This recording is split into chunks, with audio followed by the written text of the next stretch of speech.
She was the most perfumed woman in Europe, but beneath the silks and powdered wigs, her body told another story. At Versailles, luxury masked rot and etiquette disguised neglect. Marie Antoinette bled into her gowns, avoided bathing after sex, and masked stench with citrus and pigeon flesh. Her skin bore layers of poison, her hair crawled with life, and the palace itself reeked of human waste. This is not just a tale of royal excess, it is a descent into the grotesque rituals of supposed refinement. Prepare yourself for the 10 most disturbing hygiene practices of the last Queen of France.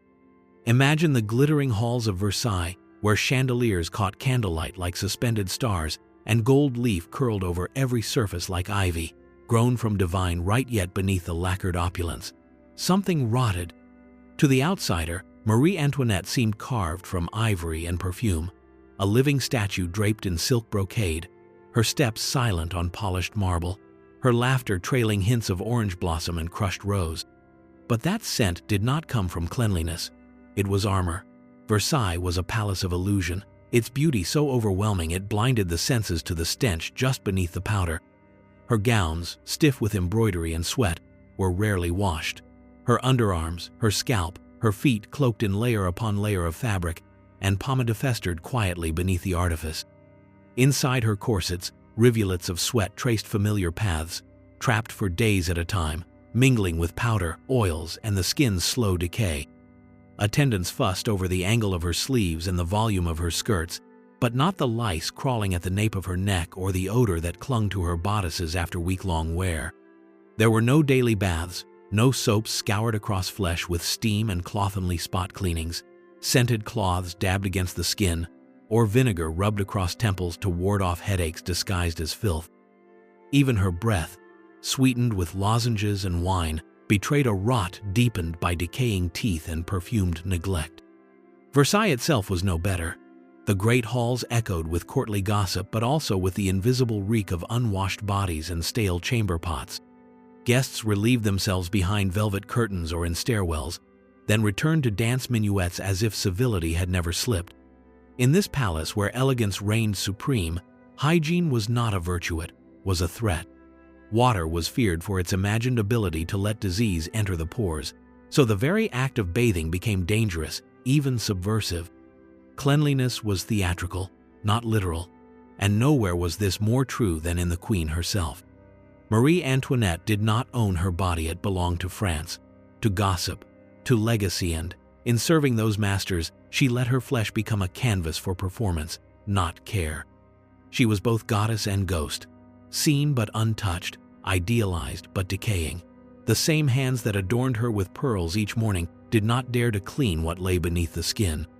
Every fold of fabric, every powdering of her cheeks, every petal of perfume masked a deeper reality, that the last Queen of France was already decomposing in the spotlight. Her hygiene sacrificed to the theater of monarchy. And so Versailles became a cathedral to denial, where rot wore rouge and filth, spoke in iambic verse, and where the woman at its center was not cleansed but embalmed in ritual, inch by inch, scent by scent, until the illusion was all that remained. Beneath the silken folds of her gowns and the crushing gaze of courtly ritual, Marie Antoinette bled as all women do, but her blood was not hers alone. It was the blood of France, scrutinized, timed, and whispered about by ministers, midwives, and monarchists. Her menstruation was not private but political, a calendar event charted by anxious eyes obsessed with succession, fertility, and the royal womb's mysterious rhythms. And yet, in a palace of mirrors, there was no reflection for what it meant to menstruate without privacy, without sanitation, without reprieve. The Queen wore no undergarments beneath her multiple skirts, for fashion dictated the layering of petticoats and the freedom of the flesh to breathe in brocade. When her time came, she did not use cloth pads, nor the linen rags of commoners. She simply bled, the crimson warmth absorbed invisibly into layers of fabric, masked by embroidery, swallowed by crinoline. The blood mingled with her scent, not the clean copper smell of biology, but the sickly sweet haze of lavender, bergamot, and jasmine, each drop of perfume a veil over decay. She did not wash, for the belief was ancient and fatal, that warm water opened the pores, allowing illness, corruption, and weakness to slip inside the skin.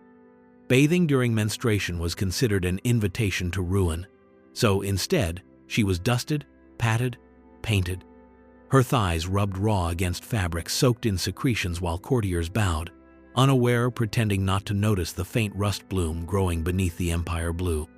Her body, once a subject of scandal for its refusal to bear children in the early years of her marriage, became a surveillance site, with her cycles noted like omens, a drop of blood as prophecy, a missed one as political earthquake. Ministers prayed for her period to vanish, to make way for heirs, while physicians hovered in the background, ready to pronounce her fertile or failing. Through it all, she smiled, she danced, she performed. Her body, aching and swollen, pressed into whalebone corsets that left no room for relief, let alone comfort. The repetition was brutal. Blood hidden by lace, odor buried in citrus, shame wrapped in ritual. A woman who could not pause, not even for pain, who had no privacy even for the slow shedding of her own womb. She was expected to be divine, untouched by bodily function, yet her monthly bleed was documented like a crime scene, her scent weaponized against her biology. In the corridors of Versailles, where men whispered about military campaigns and trade deals, women whispered about the queen's linens, about the smell of iron beneath her perfume. And so Marie Antoinette passed through her cycles, not in silence, but in surveillance, offered no rest, no remedy, only more layers of powder, more petals of rose water, more masks upon masks. The blood dried, the gowns were reused, the scent persisted. And the woman beneath the empire, beneath the fabric and fragrance and expectation, was left to rot gently, month after month, as her body was praised, doubted, politicized, but never truly cleansed. Her womb was a matter of state, her bed a ceremonial chamber, her pleasure irrelevant. When Marie Antoinette lay with Louis, it was not the private act of lovers but a function of monarchy, a performance veiled in velvet and watched by the eyes of France even, if not directly, then in consequence. Sex was duty, and duty knew no flesh. Their conjugal visits were timetabled, charted, and surrounded by the same suffocating layers of etiquette that governed every part of her waking life. The queen did not initiate nor retreat, she awaited. Her body, once again, was a vessel not for desire but for lineage, not for touch but for fertility. And after, when the act was done, when the room cooled and the velvet sheets were straightened, there was no cleansing, no warm cloth, no washing of thighs, no soothing salve. The notion of hygiene after sex was heretical to Versailles thinking, for to wash was to wash away potential heirs, to insult the sacred deposit of royal seed. Physicians advised against it. Midwives whispered caution. And so the queen would rise, sticky with sweat, with semen, with blood, if her cycle dared overlap, and be redressed in ceremony. Perfume, always, but never soap. Her inner thighs, rubbed raw from friction and frictionless ritual, were padded with powder, not water. Her linen chemise, stained and reused, bore silent testimony to encounters more reproductive than romantic. This was not the world of privacy or discretion, it was a mechanical womb on display, and yet never truly cared for. The dangers festered. Without cleansing, bacteria thrived. Infections whispered between the folds of the queen's skin. Discharge, itch, pain, these were not spoken of, for queens do not suffer the mundane afflictions of their gender. But she did. There is no record of her being treated, only of her being watched, timed, and spoken about. Rumors of frigidity gave way to rumors of promiscuity, neither with basis, both grounded in fear of a barren throne. Each night the marriage bed was either a sacrament or a failure. Each morning, her steps carried the residue of the night before. And still, she danced. She greeted ambassadors with lips that had not smiled in privacy, held infants with hands that had not washed her own body. Courtiers applauded her glow, unaware it was fever. Ladies in waiting tightened her stays, oblivious or indifferent to the rash beneath her corset. The very space where life was hoped to begin had become a site of decay, neglected, politicized, veiled in powder and protocol. In a world where the skin was dressed but never cleaned, where the body was worshipped but never healed, the queen's intimacy became a slow unraveling of selfhood. And in that unraveling, disease bred not just in the body, but in the system that wrapped that body in brocade, blessed its suffering, and called it divine. Intimacy without sanitation, biology without care, majesty without mercy. Her flesh was never hers, and so it was never truly touchedly used, and then forgotten. Her bath chamber was a sanctum of elegancy, an oval room veiled in soft blue silk, with golden sconces affixed to the walls like frozen flames, and a porcelain tub nestled beneath a painted ceiling where cherubs cavorted in eternal hygiene. The tub itself, crafted from Sèvres porcelain, glistened like pale skin, its curves suggesting a sanctuary, a retreat from flesh into water. But for Marie Antoinette, it was a relic more than a ritual. Though the queen possessed this symbol of modern civility, she rarely used it. Immersion in water was regarded with suspicion, even fear. To soak the body was to invite unseen vapors into the blood, to loosen the flesh, to risk imbalance of the humorsa superstition that gripped the court as tightly as any corset. Doctors warned of chilled wombs and fevers rising from dampened pores, and so the tub sat mostly empty, a monument to a cleanliness feared more than filth. Instead, Marie Antoinette was wiped down with linen cloths soaked in rosewater, vinegar, or diluted spirits. Attendants dabbed behind her ears, along her wrists, and between her breasts, careful not to disturb the powder caked along her neck or the rouge crusted on her cheeks. It was a ritual, not a cleansing. A theater of cleanliness that avoided the confrontation of actual water. The scent lingered always because the body beneath the scent was never washed, only edited. Her feet, enclosed in silk slippers, rarely touched the ground or the bath's edge. Her back, curved from the burden of posture and spectacle, was never scrubbed raw, never rinsed of the weight it carried. Her genitals, already neglected after sex and menstruation, saw no basin, no lather. Instead, the queen was embalmed daily in civility. Perfumed cloths, painted lips, powdered hair. The idea of soap lathering across skin, of steam rising from warm water, of fingers tracing the spine with the mercy of cleansing these, were not images of virtue in Versailles. They were threats. And so the tub remained decorative, as untouched as the truth. When she did bathe perhaps once a month, perhaps less, it was an event whispered about in court as a kind of luxury, even indulgence. Lavender oils might be poured into the water. Orange blossoms floated atop the surface like offerings. And yet, even then, the bath was not private. Attendants stood by with towels, physicians watched for faintness, and the queen was reminded, even in moments of supposed intimacy, that her body was not her own. She would emerge, still powdered, still scented, but never truly clean, the bath having touched her skin but not her decay. Versailles worshipped the illusion of cleanliness, not its substance. The queen's bathing rituals, like her life, were performances acted out upon a body increasingly distant from itself, a body that sweat, bled, and decayed, but was never permitted to simply be. Cleanliness was not for queens, appearances were, and so the porcelain tub shone on, untouched by the grime it pretended to purify. Each morning, before the doors opened and the witnesses of monarchy streamed into her chamber, Marie Antoinette was not washed but conjured, built layer by layer from the ruins of the night before, reborn not through soap and water but through scent. Her flesh, still bearing the residue of dried sweat, menstrual blood, and the emissions of a ceremonial marriage bed, was never stripped bare by lather, never embraced by cleansing heat. Instead, it was veiled in fragrance, entombed in aroma, transformed through alchemy into something that could pass for purity. Her salvation came in the form of Jean-Louis Fargeon, the perfumer, not merely to her skin, but to her myth. A man of botanical wizardry and courtly discretion, Fargeon crafted tinctures that stitched together the rotting seams of Versailles with citrus, rose, ambergris, and musk. He dabbed orange blossom behind her ears, laced her wigs with violet powder, soaked her gloves in floral oils, and burned sachets in her drawers to chase away the odor of confinement. The queen did not just wear perfume, she became it. Her body dissolved beneath it, and with each passing day, she smelled more like an orchard than a woman, more like an offering than a sovereign. Her presence arrived before her footsteps, a cloud of sugar and crushed petals, hovering above a body denied its own animal truths. The scent masked the tang of iron between her thighs, the vinegar-patted armpits, the sour breath sweetened with lozenges but never brushed clean. It silenced the whispers of decay with a fanfare of lilac. Her perfumes were not accessories.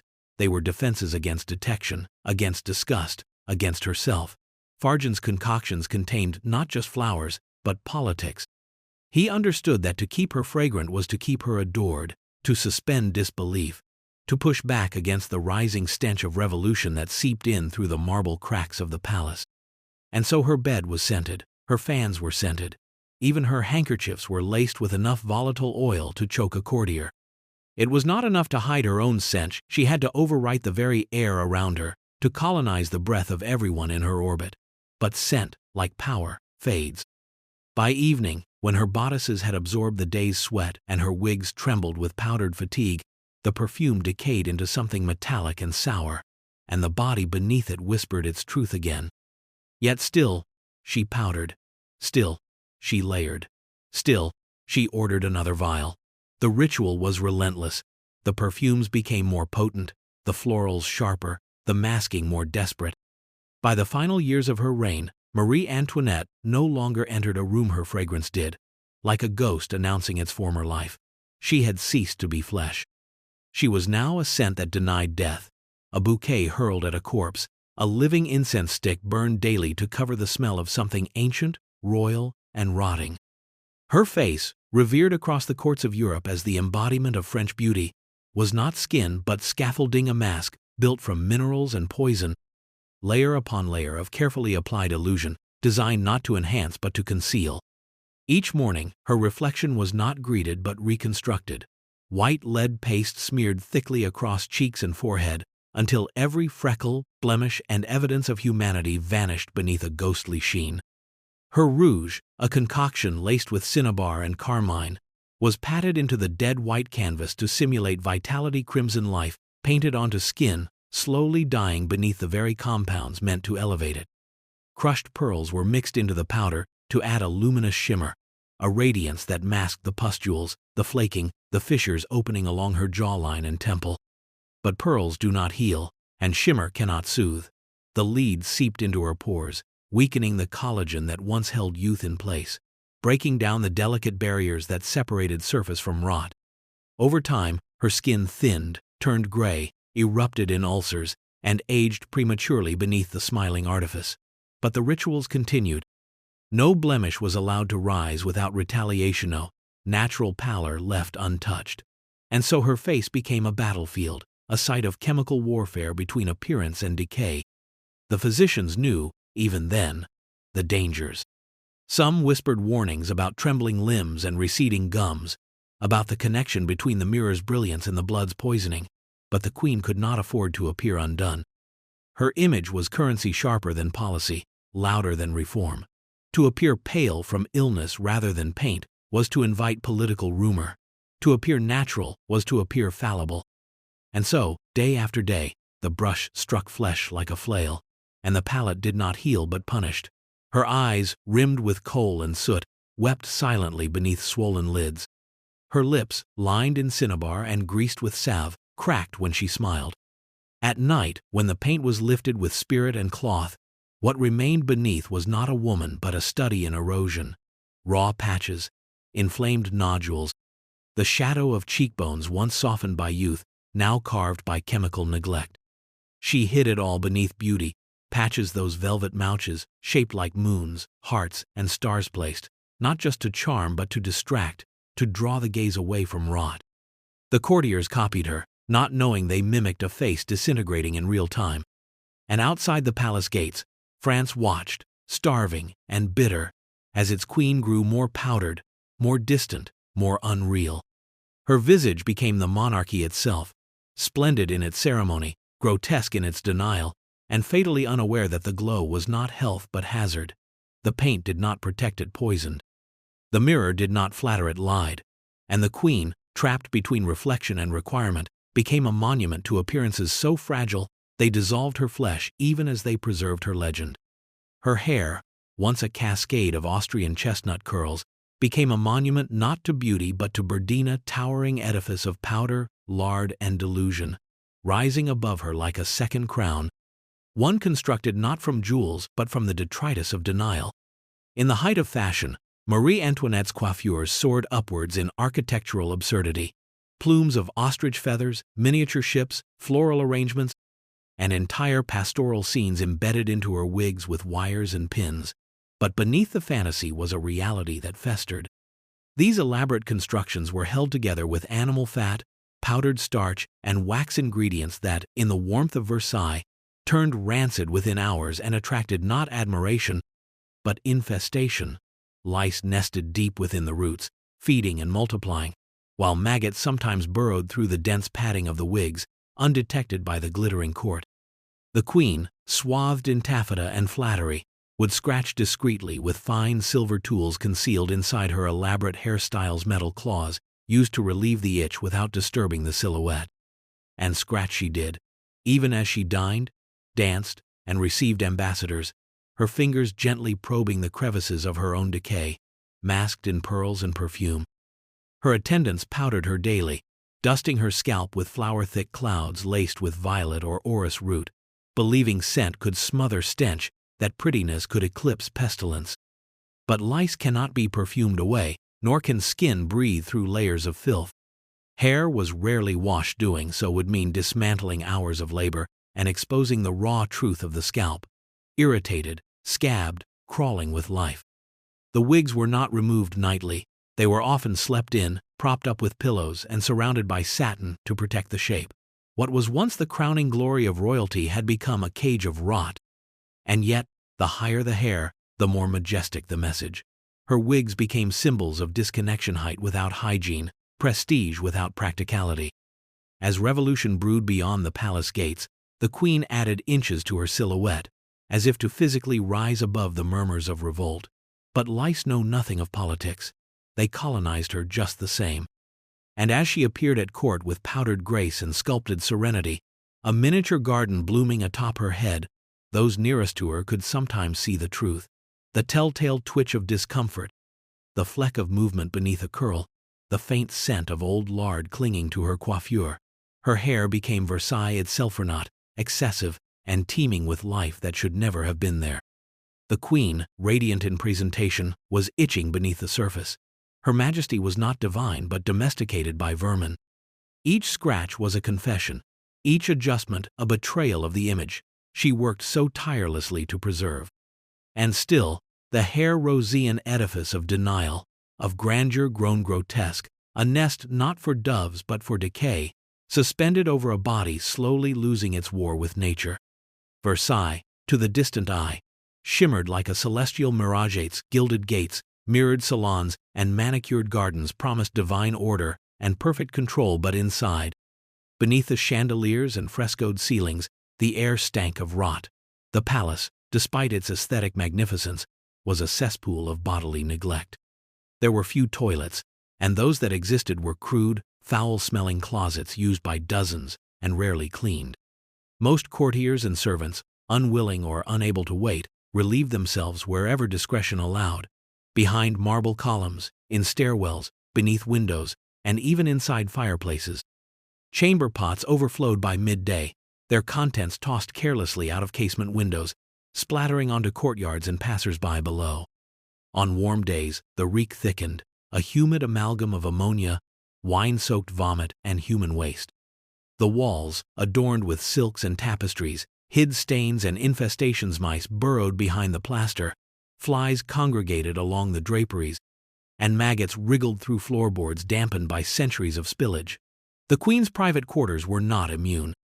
Though her furniture gleamed and her linens smelled of violet, the stone beneath her bedchamber floor bore the same invisible footprints of filth that ran through the palace veins. Servants sloshed scented water along the corridors each morning to mask the smell, but the illusion faded by noon, and the stench reasserted itself, seeping into tapestries, cushions, even clothing.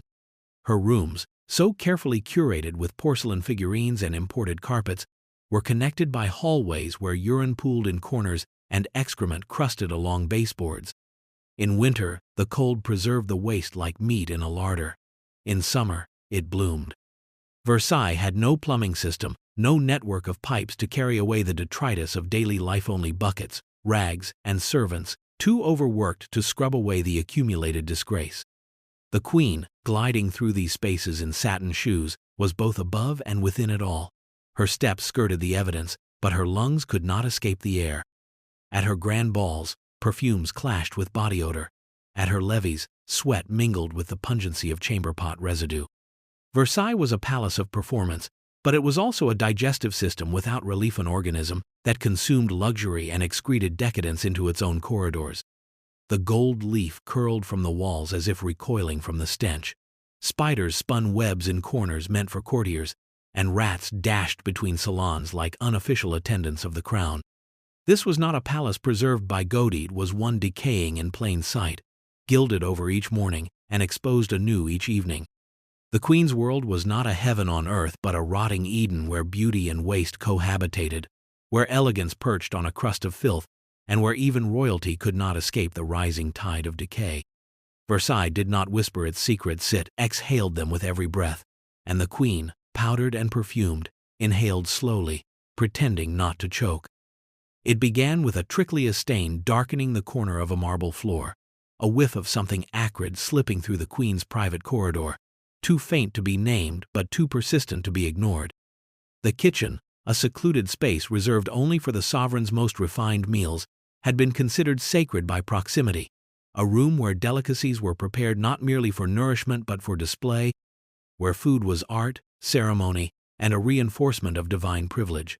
And yet, even here, beneath painted ceilings and polished copper pans, the rot found its way in.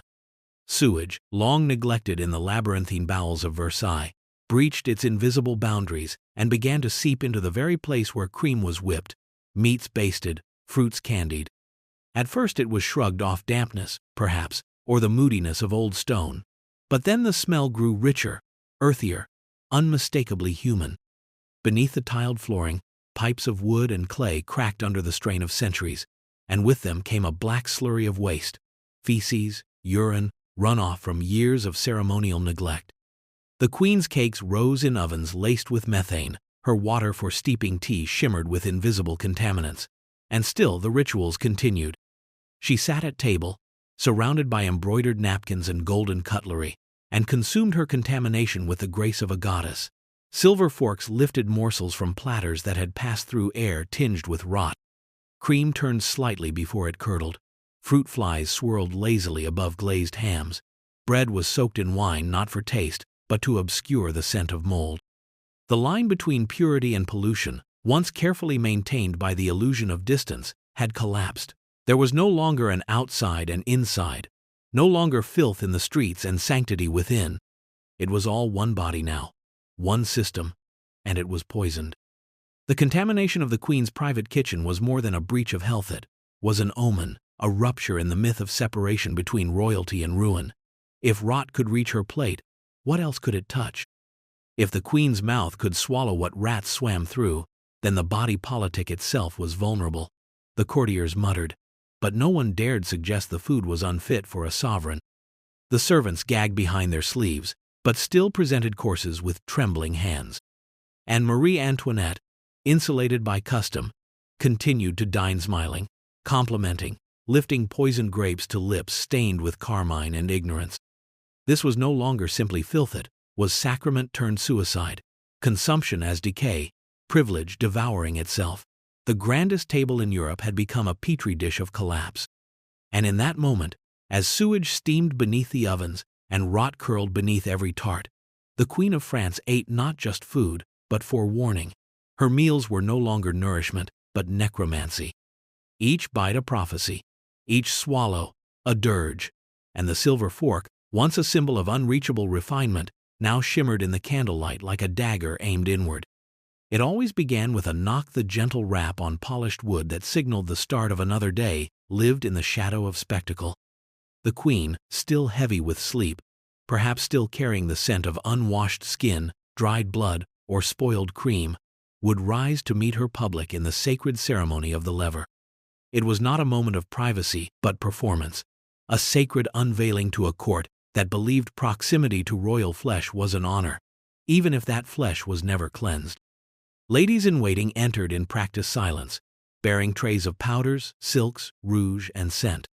One held her chemise, another combed the lice-laced edges of her scalp, while a third stood ready to pat the creases of her thighs with lavender-soaked linen. never asking if she had bled in the night or if her skin ached from the lead-based paint that masked her sores. There was no time for washing, no warm basin, no cloth to press against her eyes. Instead, perfumes were uncorked and scattered, their volatile oils stinging the air, layering citrus over sweat, violet over decay.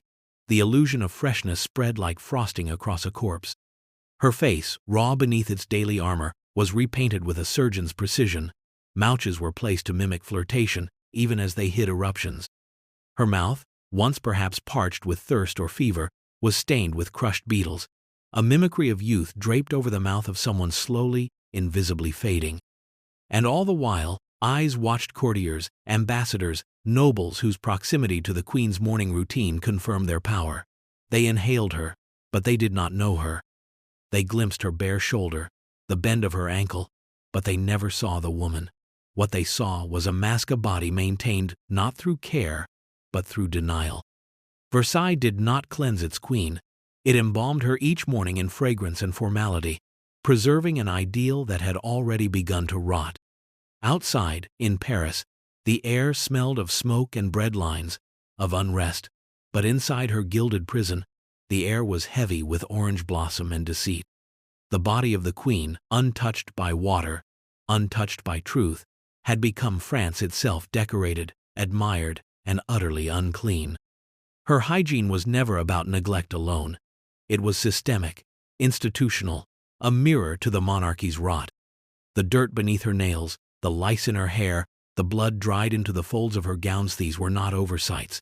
They were omens. Her skin, like her crown, was cracking. And as the final ribbon was tied and the final whisper of powder settled onto her cheeks, she turned to face her kingdom not as a woman, but as a myth made of meat and scent. The lever ended, the doors opened, and Marie Antoinette stepped once more into the applause of illusion, her body decaying beneath the lace of a nation already beginning to burn.